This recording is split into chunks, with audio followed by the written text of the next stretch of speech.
दोस्तों, आज मैं आपको एक ऐसी कहानी सुनाने वाली हूँ जिसे सुनकर आपके चेहरे पर मुस्कान आ जाएगी। एक गरीब नौजवान ने एक 70 साल की दौलतमंद औरत से शादी कर ली, लेकिन 7 दिन के बाद जब वो अपनी नई बीवी के पास पहुंचता है तो वो उस औरत को देख करके हैरान रह जाता है, क्योंकि उस बुजुर्ग औरत का अंदाज कुछ ऐसा था जो कि बहादुरी और तंदुरुस्ती में 18 साल की जवानी को भी पीछे छोड़ देता था।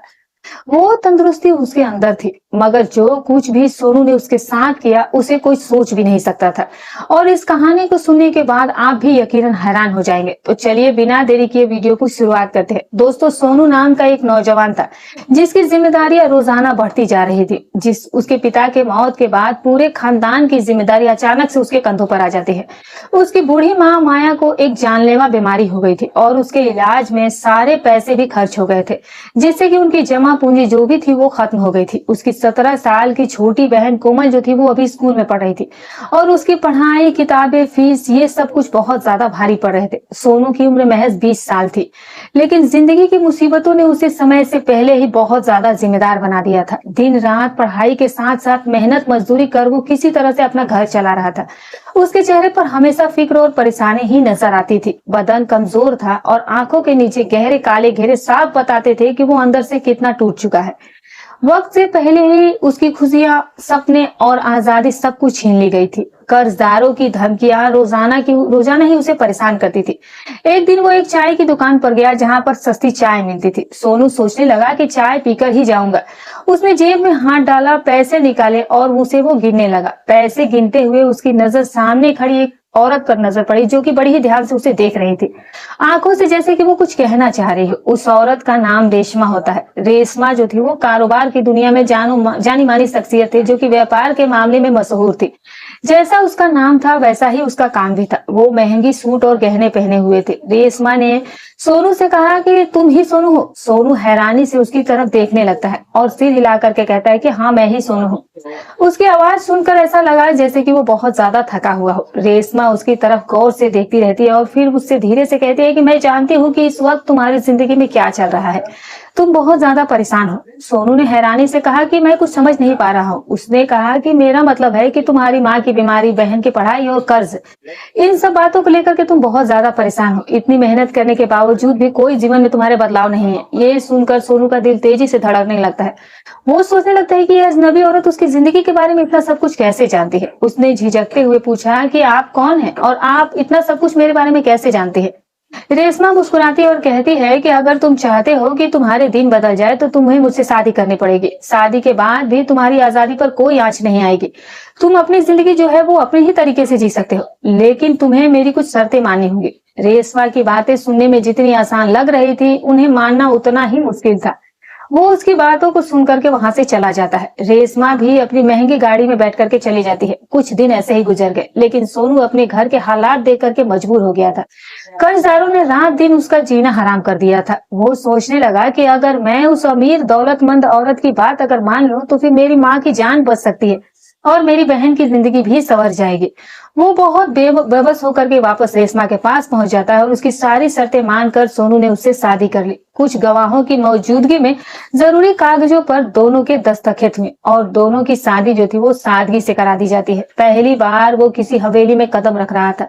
उसके दिल में अजीब सी घबराहट थी। सोनू को यकीन नहीं हो रहा था कि उसकी शादी दुनिया की सबसे अमीर औरत से हो चुकी थी। अब ये हवेली उसे ऐसे लग रही थी जैसे कि किसी ये राजा का महल हो। उसने हवेली के चारों तरफ देखा तो उसकी आंखें जो थी वो खुली की खुली रह जाती हैं। आलीशान फर्नीचर, ऊंची छतें, संगमरमर के चमचमाते फर्श, दीवारों पर सजावट के लिए बेशकीमती पेंटिंग्स। जितनी आलीशान हवेली थी उतनी ही चहल पहल भी थी। सोनू समझ गया था कि ये आम औरत नहीं है। वहां के नौकर चाकर भी रेशमा के हर हुक्म का इंतजार करते रहते थे। बरसों पुराने नौकर भी रेशमा के सामने अपनी नजरें नीची झुका कर रखते थे। बहुत सारी खूबसूरत लड़कियां उस महल में नौकरी किया करती थी। लेकिन अगर सोनू उनसे कुछ पूछता तो वो थोड़ा सा जवाब देकर के चुप हो जाया करती थी। कहीं नए बाबूजी को कुछ बात बुरी न लग जाए, ऐसा महसूस होता है कि जैसे कि हवेली में बरसों से खुशियां छिपी हुई हैं। रात के अंधेरे में ऐसा लगता है जैसे कि हर वक्त लड़के लड़कियां सोनू के हुक्म का इंतजार करते, लेकिन फिर भी उसे ना जाने क्यों उसमें अजीब सी उसे घुटन हो रही थी। जब वो मुड़कर देखता तो सन्नाटे के अलावा और कुछ भी दिखाई नहीं देता था। दिन गुजरते गए, धीरे धीरे सोनू को अब हवेली का सबसे बड़ा राज पता चलता है। हवेली की दूसरी मंजिल पर एक बहुत बड़ा और भारी दरवाजा था, जो कि हमेशा ही बंद रहा करता था। उस दरवाजे पर एक बहुत बड़ा मजबूत ताला लगा हुआ था और उसकी बहुत कड़ी निगरानी की जाती थी। सोनू सोचने लगा कि दरवाजे के पीछे आखिर है क्या, इसका राज आखिर क्या है। इतना बड़ा और भारी भरकम ताला लगाने के बावजूद भी वहां खड़ी निगरानी क्यों है। उसके दिमाग में कई तरह के सवाल उठ रहे थे। उसे शक होने लगा कि इतनी चमचमाती हवेली के बीच उस अंधेरे कमरे में कोई गुप्त राज तो जरूर छिपा है। सोनू और रेशमा का रिश्ता जो था शुरू से ही मोहब्बत वाला जरूर था, लेकिन सोनू अभी तक उसके कमरे में उसके साथ नहीं गया था। रेशमा चाहती थी कि सोनू उसके कमरे में उसके साथ सोए, लेकिन वो ये भी चाहती थी कि सोनू जो है वो अपनी खुशी से उसके पास आए, ना कि कोई जबरदस्ती से। दोनों को एक दूसरे से गहरा लगाव नहीं था। रेशमा सोनू को बहुत चाहती थी, लेकिन सोनू जो था वो रेशमा की तरफ देखना तक बर्दाश्त नहीं कर पाता था। रेशमा ज्यादातर अपने काम में ही मसरूफ रहती थी। जब भी दोनों एक दूसरे से बात करते तो बात शुरू होते ही खत्म हो जाती थी। यानी कि रेशमा तो उसका हालचाल पूछा करती थी, लेकिन सोनू केवल जरूरी बातों पर ही कुछ कहता था, वरना वो चुप ही रहा करता था। रेशमा रोजाना सोनू के साथ ही टेबल पर बैठ करके खाना खाया करती थी। किसी चीज के बारे में दोनों एक दूसरे से कुछ भी नहीं कहते थे, ना ही कभी उन्होंने एक दूसरे के परिवार वालों के बारे में कभी जानने की कोशिश की। ऐसा लगता था कि जैसे उनकी दुनिया बिल्कुल ही अलग अलग हो। एक बार रात का समय था, हवेली में सन्नाटा चारों तरफ छाया हुआ था। सोनू अपने कमरे की तरफ मुड़ा, तभी उसकी नजर हवेली के एक दूसरे हिस्से पर पड़ती है, जहां उसे रोशनी थोड़ी दिखाई देती है। वो वहीं पर ठहर जाता है। उसने देखा कि ये रोशनी रेशमा के रहने वाले कमरे से आ रही थी। ये कमरा हवेली के सबसे बीच वाले हिस्से में था और रेशमा के अलावा किसी और को वहां जाने की इजाजत भी नहीं थी। रेशमा तो सोनू को वो अपने कमरे में बुलाने के लिए बेचैन थी, लेकिन सोनू ने कभी भी उस कमरे में जाने की कोशिश ही नहीं की। वो खुद को जबरदस्ती रोक लिया करता था। मगर एक और कमरा था जिसके ऊपर मजबूत ताला लगा हुआ था। सोनू उसमें जाने की कोशिश करता, लेकिन कोई ना कोई उसे रोक लेता था और कहता था कि बाबूजी उस कमरे में जाना मना है। सोनू जो था वो हैरानी से पूछता कि ऐसा क्यों, लेकिन पलट करके कोई जवाब उसे नहीं मिलता था। एक दिन रात को उसने धीरे धीरे उस कमरे की तरफ उसने कदम बढ़ाया। वो दरवाजे के पास पहुंचा और कान लगा करके सुना कि रेशमा किसी से बात कर रही थी। जिस अंदाज में वो बातें कर रही थी, उसे सुनकर सोनू का दिल जो था वो जोर जोर से धड़कने लगता है। वो समझ नहीं पा रहा था कि ऐसा क्या राज है जो रेशमा की जिंदगी से जुड़ा हुआ है, लेकिन अब उसे यकीन हो गया था कि बहुत कुछ ऐसा है जो कि उसे छुपाया गया है। उसके दिमाग में कई तरह के सवाल उठ रहे थे कि आखिर ऐसी क्या बात है कि जो रेशमा ने सबसे छुपा करके रखी हुई है। क्यों वो किसी को इस कमरे में आने नहीं देती है। वो खामोशी से दरवाजे पर खड़ा रहता है, अपने दिल की धड़कनों को थामने की कोशिश करता रहा। उसके दिल में अजीबोगरीब ख्याल आने लगे कि जिस शादी को उसने समझौता समझकर अपनाया था, उसके पीछे कोई बड़ी साजिश तो नहीं, या फिर कोई गहरा राज छिपा हुआ है। उसने इस हवेली के हर राज से पर्दा उठाने की ठान ली थी। ये सारी बातें सोचते हुए वो अपने कमरे में लौट आता है। उसने फैसला कर लिया कि चाहे कुछ भी हो जाए, आज वो उस कमरे में जा करके देखेगा कि आखिर बात और सच्चाई क्या है। उसका शक जो था वो जुनून में बदल गया था। वो सोचने लगा कि आखिर उस कमरे में कैसे पहुंचा जाए। रेशमा हर वक्त उसकी तरफ देखती रहती और मुस्कुराती रहती थी। वो सब 70 साल की बुजुर्ग औरत जरूर थी, लेकिन वो हर दिन सोनू से एक नई आस और एक नई उम्मीद रखा करती थी। अब वो सोचने लगा कि इस औरत से मुझे बात करनी चाहिए, वही मुझे इस कमरे के राज से वाकिफ करा सकती है। हवेली के सुनसान अंधेरे में सिर्फ और सिर्फ घड़ी की टिक टिक की आवाज उस वक्त आ रही थी। रात के तीसरे पहर में सोनू जो था वो उस कमरे में जाने के लिए तैयार हो जाता है। उसने रेशमा की एक खास नौकरानी से बात की, जो कि 19 साल की एक बहुत ही खूबसूरत लड़की थी, जिसका नाम साइमा होता है। सोनू ने साइमा से गुजारिश की कि उसे अपनी बीवी रेशमा से उसे मिलना है। साइमा जो थी इजाजत लेने के लिए रेशमा के पास जाती है। साइमा के अलावा कोई रेशमा के पास नहीं जा सकता था। जैसे ही साइमा ने रेशमा को सोनू की ख्वाहिश बताई, रेशमा खिल उठी और उसने साइमा के हाथ चूमे और कहा कि जाओ जल्दी से उसे भेज दो। साइमा ने सोनू को जाने की इजाजत दे दी। सोनू एक 22 साल का खूबसूरत होशियार नौजवान था। उसने जा करके रेशमा के दरवाजे की घंटी बजाई। रेशमा ने दरवाजा खोला और दिल खोल करके उसका स्वागत किया। सोनू भी सोच रहा था कि जब तक इसे खुश नहीं करूंगा, मैं इसे अपना नहीं बनाऊंगा, तब तक मुझे पता नहीं चलेगा। कमरा जो था वो गुलाबों की खुशबू से महक रहा था। रेशमा खड़ी थी, चेहरे पर चमक और आंखों में मोहब्बत लिए। सोनू जैसे ही कमरे में दाखिल हुआ, उसका दिल जो था वो धड़कने लगता है। वो धीरे से हैरानी से बोलता है कि रेशमा जी, आप तो 18 साल की लड़की जैसी लग रही हैं, ये कैसे हो सकता है? रेशमा जो थी वो मुस्कुराती है, उसके चेहरे पर एक चमक आ जाती है। वो धीरे धीरे सोनू के पास आती है और कहती है कि प्यार में उम्र नहीं होती सोनू जी। औरत जब सच्चा प्यार करती है तो उसकी रूह तक जवान हो जाती है। मैंने तुम्हें सिर्फ अपनी माल दौलत और हवेली का वारिस नहीं बनाया, बल्कि दिल का भी मैंने तुम्हें अपना मालिक बनाया है। कमरा पूरी तरह से मोहब्बत की नमी से भीग चुका था। सोनू बिस्तर के पास बैठा था और रेशमा उसके पास आकर के धीरे से बैठ जाती है। दोनों के बीच एक खामोशी थी, और लेकिन ये खामोशी बोझिल नहीं बल्कि मीठी थी। रेशमा कहती है कि कभी सोचा नहीं था कि मेरी जिंदगी की इस उम्र में कोई मेरी आंखों में इस तरह से देखेगा जैसे कि तुम मुझे देख रहे हो। सोनू भी धीरे से कहता है कि कभी सोचा नहीं था कि आपकी आंखों में इतनी गहराई होगी कि मैं अपने सारे सवाल भूल जाऊंगा। रेशमा जी, आज मैं आपका हूँ और सिर्फ आपका ही हूँ। रेशमा की आंखों में हल्का सा पानी आ गया था और होठों पर प्यार था। वो बोली कि मैंने बहुत कुछ खोया है इस मोहब्बत के इंतजार में। मेरी जवानी चली गई, मेरे रिश्ते भी चले गए, पर दिल आज भी धड़कता है। सोनू उसका हाथ थाम लेता है। दोनों की हथेलियों के बीच की गर्मी में एक नई शुरुआत की लौ जल उठती है। सोनू ने कहा कि रेशमा जी, मुझे माफ कीजिएगा। मैं जानता हूँ कि मैं पहले आपके करीब नहीं आया, लेकिन आज जब मैं आपके सामने हूँ तो सब कुछ सच्चा लगता है। आप बहुत अच्छी लगती हैं। रेशमा धीरे से उसके कंधे पर सिर रख देती है और कहती है कि औरत को जब उसका पुरुष अपना कहता है तो वो उम्र से नहीं बल्कि उस लम्हे से बंध जाती है। बस इसी लम्हे में रहो सोनू, और मैं तुम्हें वो प्यार दूंगी जो कभी किसी ने तुम्हें नहीं दिया होगा। सोनू उसकी आंखों में देखता है और फिर उसके माथे को वो चूम लेता है। एक लंबी सांस लेकर के कहता है कि आज मैं आपका हूँ, बिना शर्त बिना सवाल। उस वक्त बाहर में बारिश होने लगती है, हवाओं में गुलाब की खुशबू फैल जाती है। रात जो थी वो गहराती जा रही थी, मगर कमरे में वक्त जैसे थम सा गया था। हल्की लाइट की लौ अब धीरे धीरे डगमगाने लगी थी, लेकिन सोनू और रेशमा की नजरों में अब एक गहराई थी, भरोसे की, मोहब्बत की गहराई। सोनू ने रेशमा का हाथ अपने सीने पर रखा और कहा कि नहीं, ये धड़कन अब तुम्हारी है। जब तक अब ये चलेगी मैं तुम्हारा ही रहूंगा। रेशमा की आंखों में चमक थी। उस चमक में जवानी नहीं बल्कि एक सच्चे प्यार की रोशनी थी। वो करीब आती है, उसके सीने पर माथा रख करके वो कहती है कि मैंने अपने जीते जी बस 2 ही बार जी भरकर सांस ली है। एक जब तुमने मुझे अपनी बीवी कहकर पुकारा, और अब जब तुमने मुझे अपना कहा। सोनू ने उसके बालों को धीरे धीरे सहलाया, जैसे कि उसकी हर झुकी लट में मोहब्बत की वो कसम दे रहा हो। रेशमा के होंठ कांपने लगे, लेकिन मगर बात सिर्फ एक निकली कि आज उसकी ख्वाहिश पूरी हो गई। आज उसके दिल की हर खाली कोने में सोनू जो था वो बस गया था। सोनू मुस्कुराता है, उसकी आंखों में वो मासूमियत थी जो कि सिर्फ पहली मोहब्बत में होती है।